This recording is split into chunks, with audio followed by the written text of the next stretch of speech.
I'm back with another set of strange stories. This time around we have a variety of strangeness. I know you're gonna like it. And as always, if you want to have your strange story featured, send it to storyscary152@gmail.com. Don't forget to hit the notification bell, and don't forget to like and subscribe for more strange content. I thank Maralitambolo for sharing the following in The Law of One, a group on Reddit. I will also have a link in the description of the source of this material. Maralitambolo will read a section and give us an explanation which will be mentioned accordingly for you to follow along. It's me, back at it again. Read this session about the ego, among other topics, and felt I'd share. The ego is useful for being a chemical being upon a chemical planet. To be total without ego would be somewhat awkward. We do not fear ego or ask you to dismantle it. We ask you to be aware of the way it works in your life, and when you feel that you have become offended because of it, correct that action. That is all you need to worry about in ego. If you are giving information to others, you may become tired of the sound of your voice. You may feel that you are showing off your information or your knowledge. But we ask you, why do you think that you had that information?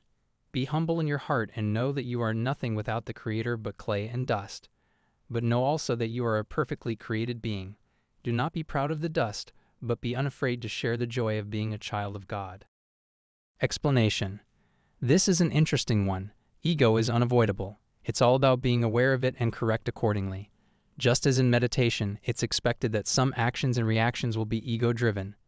It's all about being aware of it and avoiding sleepwalking through life as much as possible. It also says something about humility. Based on your background, you might define humility differently, but even when I know I'm right, work or elsewhere, there's that thing I do that always lets the door open to me being wrong.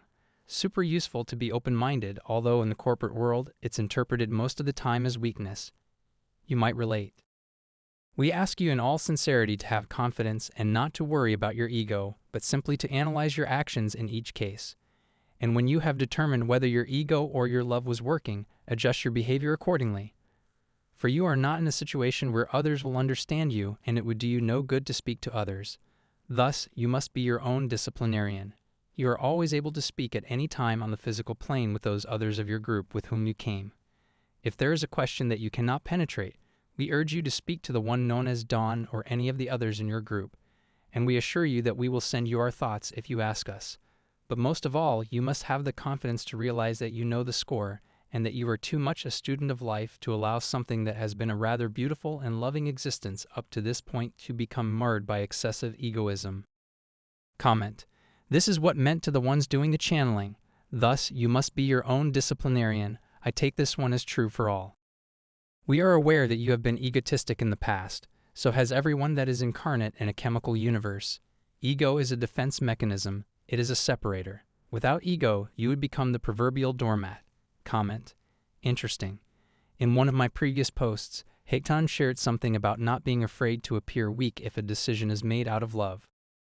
Know who you are, let your ego speak, but then let it be quiet. Simply see the balance between too little and too much. We are aware that many Eastern religions encourage the total abolishment of ego. This is all very well and good in a culture where the holy is fed. In your particular culture, the holy are normally considered quite insane, thus, retain your protective coloration and your ego as part of that. For you cannot function unless the society perceives you as normal. But know in your heart who you are, and let not your ego tell you that you have limitations. Explanation.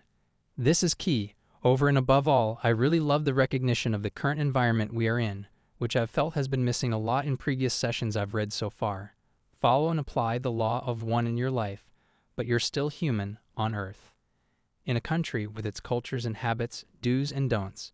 Don't be fake, and don't do what you know to not be you, but remember that to experience and grow with social catalysts, you need to be social. For you cannot function unless society perceives you as normal. I believe there's a huge margin between being normal and quite insane. It's all about balance, knowing your audience, and accepting the world you want to live in. Kanye West, anyone? The Law of One has good material on spiritual teaching. Links to the site in the description where you can binge on spiritual teachings or channeled material.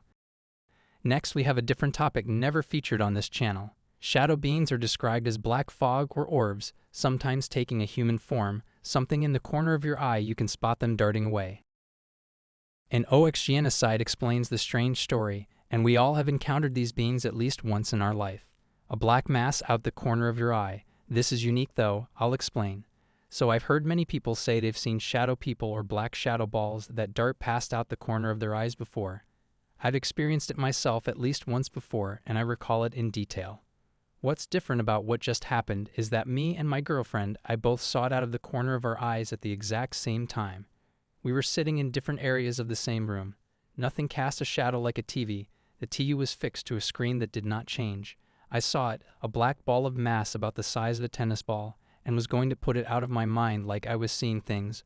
But then my girlfriend asked me if I saw that, and then we both acknowledged that what we saw was the same black mass speed past and go around her towards our hallway. I honestly thought she was messing with me at first, but no. I've never heard of two different people seeing the same black mass phenomena at the exact same time, and I have to admit that I'm a bit startled by it. We have been thinking our home may be haunted by something for some time now for different little reasons and things that happen, but this really blew my mind for some reason. What are your taking on this? Con, if you have seen shadow people before, am I the only one? So Reddit user Types Like Thunder commented on OXGenicide's story about shadow beings. I used to live in a house that had a massive amount of activity with over a dozen individuals seeing some kind of activity in the house. We did some digging, and it turns out the house sat on what was once the oldest and largest cemetery in the city. The cemetery was moved when the city started to grow. It is still the oldest and largest. Shortly after we moved in, both my roommate and I started seeing things. It started out of the corner of the eye, and slowly over time, we were able to turn and face the phenomena and continue to see it. We saw black forms, but the majority of our activity looked like gas fumes if they took human form. They also frequently looked like little balls of gas fumes ranging in size from a large marble up to a baseball and once even a basketball-sized orb. Rarely did we feel anything was trying to harm us. In fact, on at least one occasion it was the exact opposite. That is a story for another time. If you feel like it is trying to do you harm, bless the house with oil and sage smoke. If you are more curious than scared, ask it why it is there. Many hauntings are relatives who pass just checking up on us. They might be tied to the house or an article in the house. Use a digital recorder and ask it questions. You might be able to capture answers when you listen to the recordings afterward.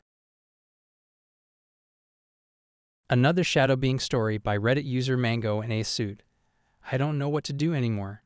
My family doesn't believe me. I'm 15, so it's easy to say that I'm just faking it. But I have been seeing shadows out of the corner of my eye, and I've been hearing whispers when no one's around. My TV was even turned on by itself one night. It's gotten to the point where I don't like being at my house anymore because it never happens anywhere else. What am I supposed to do? Edit. My best friend's mom is a nurse at a mental institute. I talked to her and she said she didn't think it was schizophrenia or any mental problem. She told me she believed in ghosts, and since it only occurs in one location, it most likely wasn't mental problems. Edit 2, still looking for sage sticks. I think unconsciously we depend on our gut feeling, that innate of knowing something is about to happen. KCC 1223 describes what she called her intuition. We all have this ability that warns us of dangers, if we believe it or not. Hey everyone, I have a story that happened the other day regarding my intuition, I believe. To begin, I was running a couple of errands before getting on the road to a city 1.5 hours away to visit a friend. After completing these errands, I got on the road leading to the main interstate that led straight to the city. Immediately upon getting on this road, I got a super uneasy feeling, a pit in my stomach. It felt related to the driving cars in front of me, though I never get anxious about driving. I kept a close eye on the cars in front of me and said aloud, "Universe, please protect me on this drive and allow me to arrive in the city safely." I kept driving for about 5 minutes before coming upon a 4-way stop sign right before the merge onto the interstate, with a few cars lined at each sign. It eventually was my turn, and note that the gray car at the sign to my left was next to go. My anxiety was super heightened at this point, but I continued on.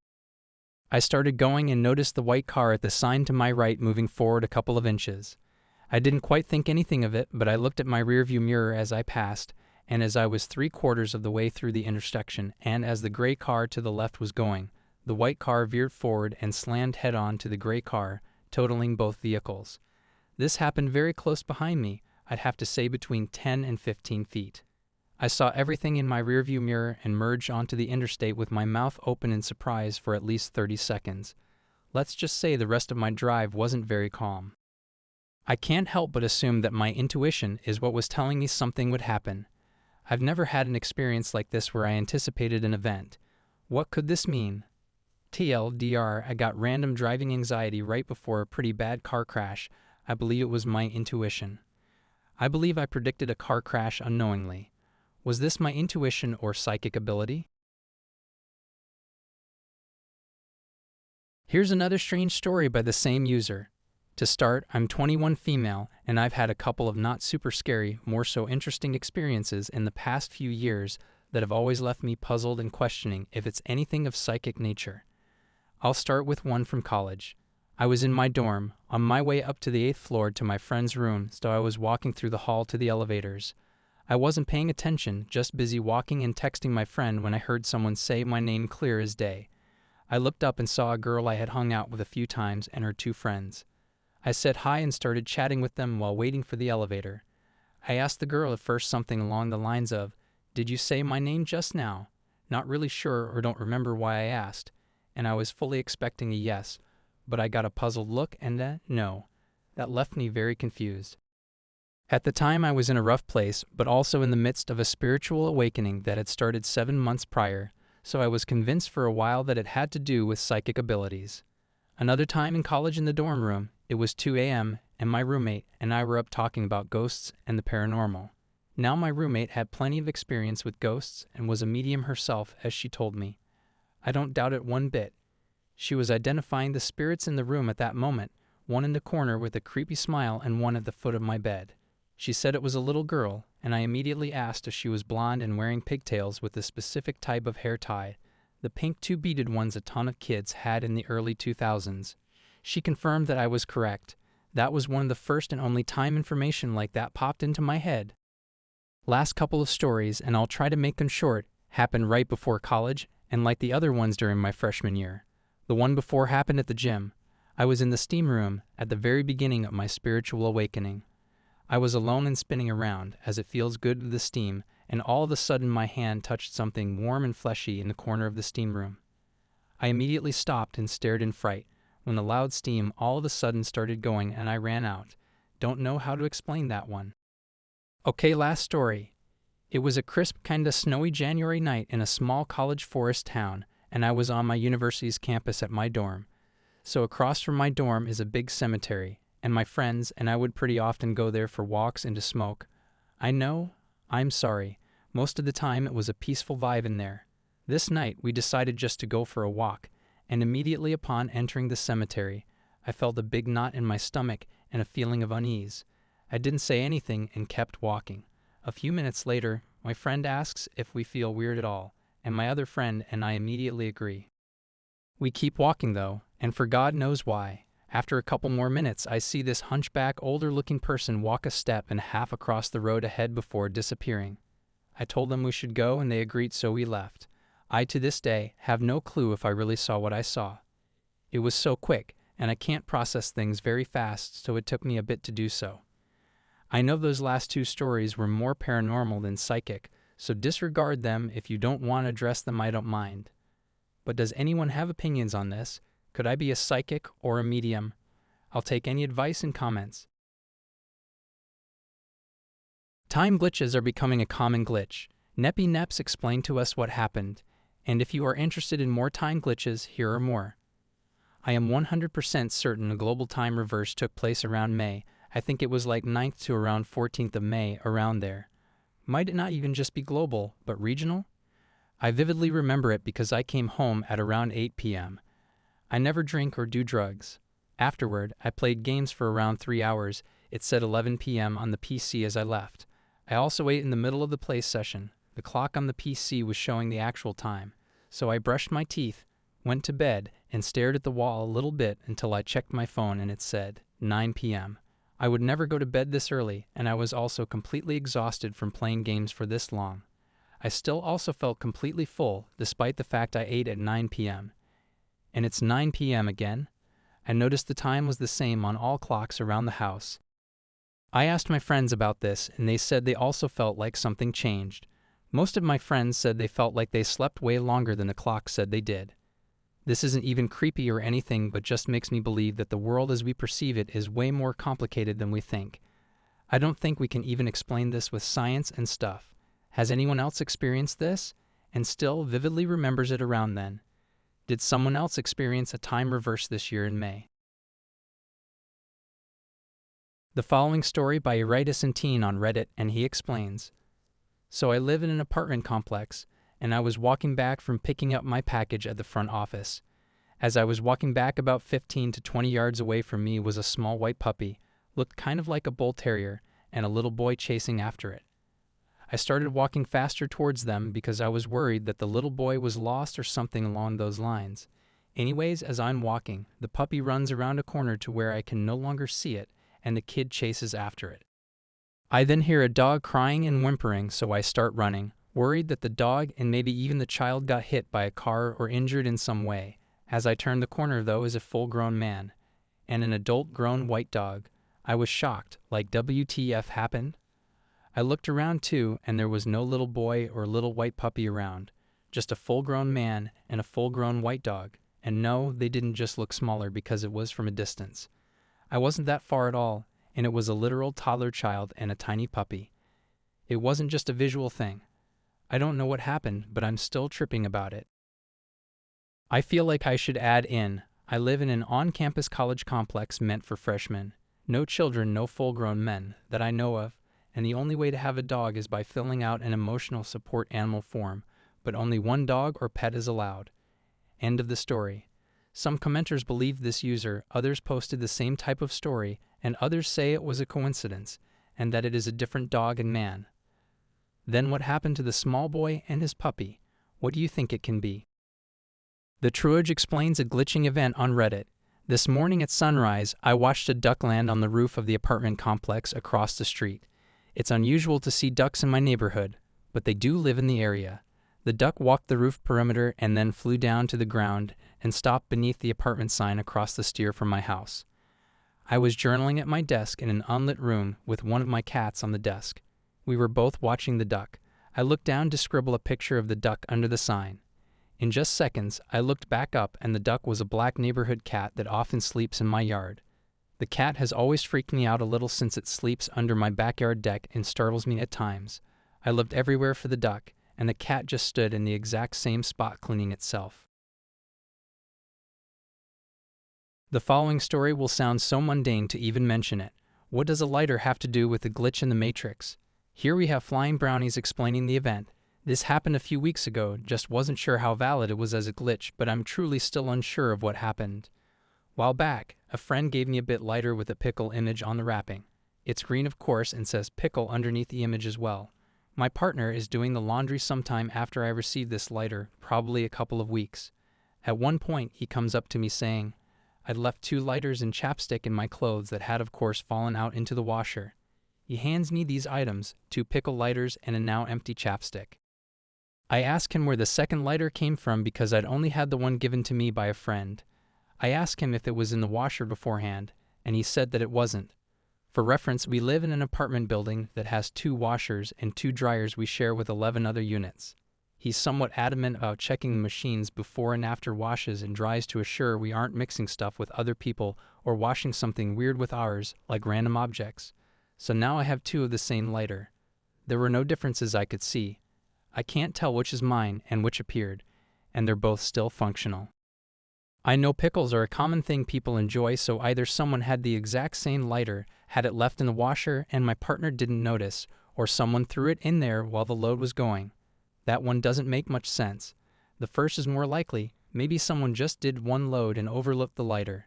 Just a very weird coincidence, but I've been thinking about it and wondering if it was a true glitch or not. Now we come to the end of Amazing Strange Stories. Check here for more strange stories to binge on. We listen to shadow beings, intuition, time glitches, and so much more. Have your story featured in my next collection and send it to storyscary152@gmail.com. Don't forget like and subscribe and hit the notification bell to get notified when more videos are uploaded. Thanks for listening.